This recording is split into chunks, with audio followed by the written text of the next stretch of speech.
Nesta terça-feira, os deputados derrubaram o veto do governo à proposta do deputado Conte Bittencourt, que altera uma lei de 2005 e cria novas normas para a atuação do Conselho Estadual de Educação do Estado do Rio de Janeiro. O projeto dá mais autonomia ao Conselho, que fica também responsável pelo credenciamento e pela avaliação das instituições de ensino. O Conselho ele passa a ter um papel quase que como um órgão regulador, o que é, do sistema de educação do Estado do Rio de Janeiro, seja a escola pública, seja a privada. Então você dando esse status de órgão de Estado, ele passa a ser um componente com um poder um pouco maior nessas relações. É um debate que nós estamos travando nessa casa desde 2003, com a lei do sistema. A lei de 2005, a 4528, nós já tratávamos dessa matéria, mas foi vetada pela governadora Rosinha à época e não conseguimos derrubar o veto em plenário. E de lá para cá a gente vem trabalhando esse tema na comissão, tentando sensibilizar o governo e finalmente conseguimos aí, alguns estados já têm o conselho com esse status e o Rio de Janeiro ganha na questão da organização, ordenamento e continuidade de políticas públicas, tendo o Conselho como órgão de Estado. Outro veto discutido foi ao projeto que concede aos ex-atletas o direito ao ingresso gratuito em competições esportivas. O texto é assinado por 4 deputados: Paulo Ramos, Luiz Paulo, Bebeto e Roberto Dinamite. O veto foi rejeitado e o projeto vai virar lei.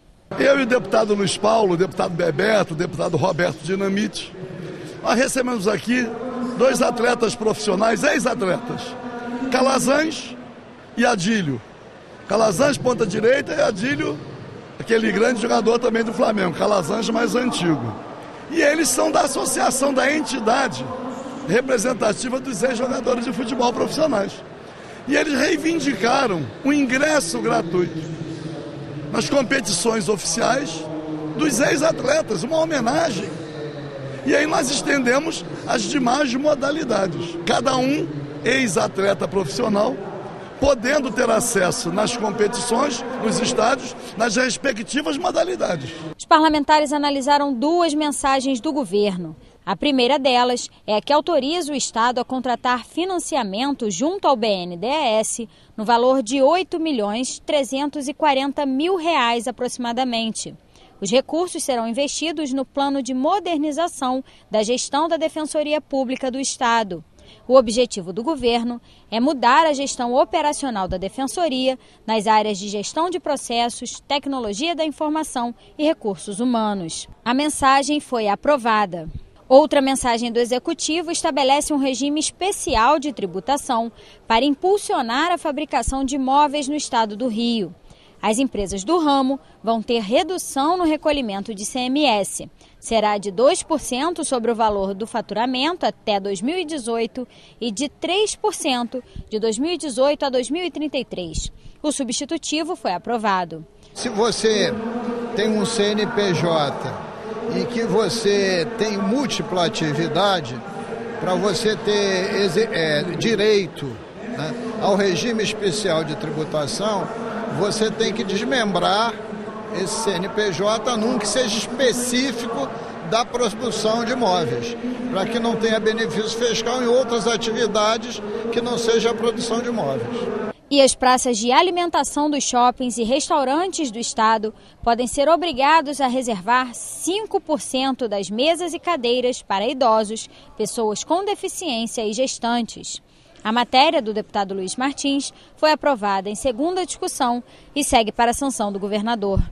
Todo mundo fala em inclusão social dessas pessoas, né, portador de deficiência, mas as pessoas têm que ter o local reservado, como você tem locais reservados para estacionamento de veículo. Eu acho que é importante para facilitar a vida desses cadeirantes e principalmente das nossas gestantes. Por isso nós somos autores dessa emenda e os shoppings não fizeram, agora tem que fazer através de lei. O Rio de Janeiro pode ter uma Secretaria de Estado da Criança e da Juventude. O texto do deputado Bernardo Rossi foi aprovado em segunda discussão e pode virar lei.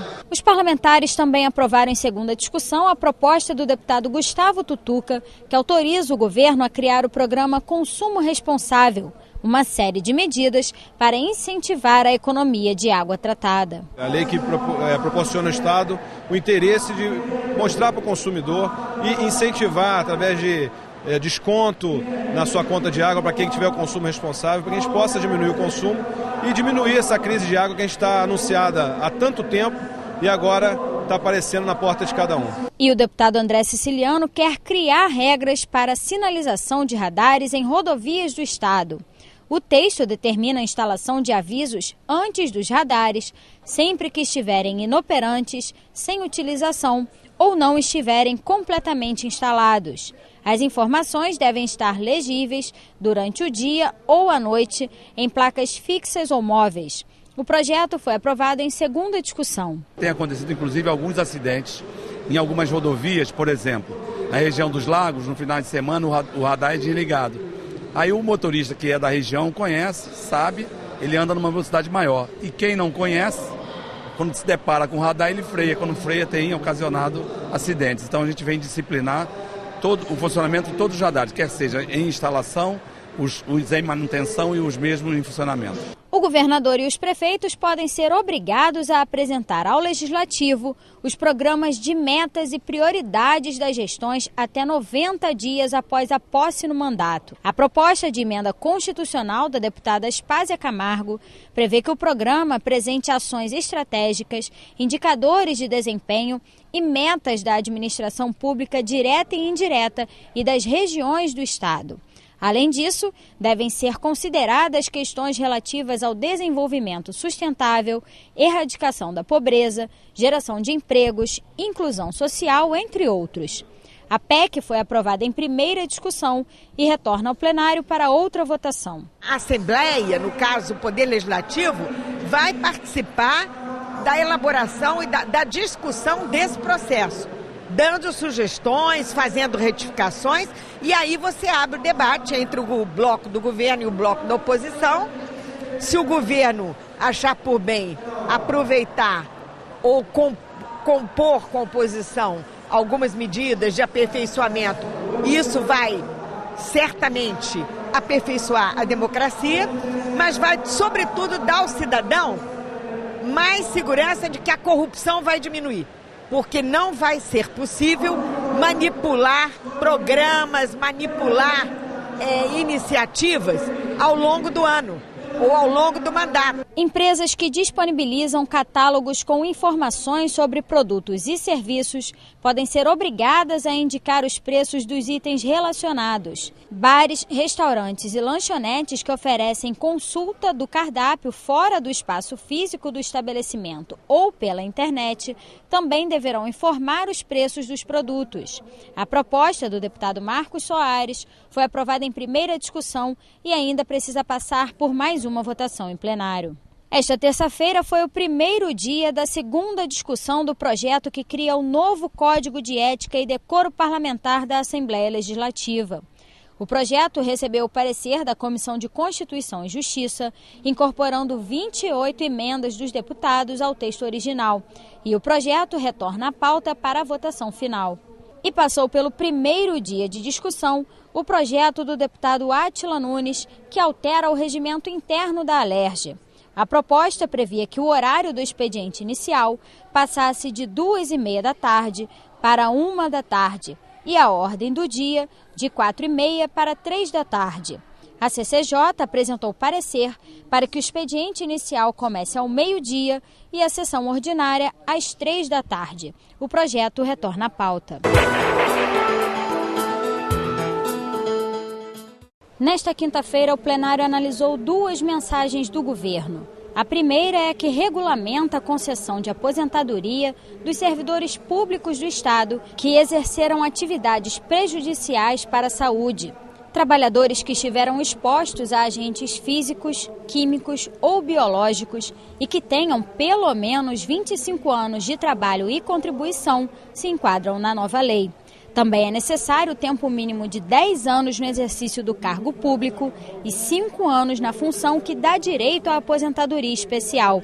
O projeto de lei complementar recebeu 16 emendas. Como a questão da aposentadoria relativa a quem está submetido a algum nível de periculosidade, é um somatório de legislações que está com tudo muito aberto do que pode, o que não pode. Tudo muito em cima de laudos, etc. Não há uma regulamentação muito clara. Se a periculosidade, porque você está submetido a agentes físicos, agentes químicos, ou a combinação dos mesmos, que é nocivo para a tua saúde. O que dá antecipação da aposentadoria no Estado é que realmente você, durante um tempo continuado, por exemplo, 5 anos continuados, você tenha sido submetido a risco à sua saúde. Por exemplo, você tira uma licença-prêmio de 6 meses, no meio dos 5 anos, quebrou os 5 anos ou não?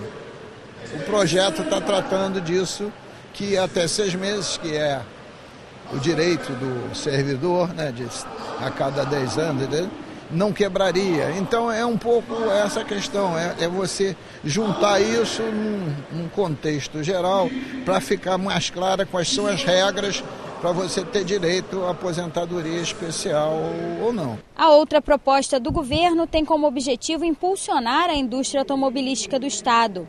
A ideia é enquadrar a empresa de ônibus e caminhões da Volkswagen no programa de atração de investimentos estruturantes, o Rio Invest. Desta forma, a montadora pode utilizar recursos de até 2 bilhões e 100 milhões de reais do Fundo de Desenvolvimento Econômico e Social, o Fundes, para a expansão e modernização do parque industrial já existente no município de Resende. O projeto recebeu 36 emendas e retorna às comissões.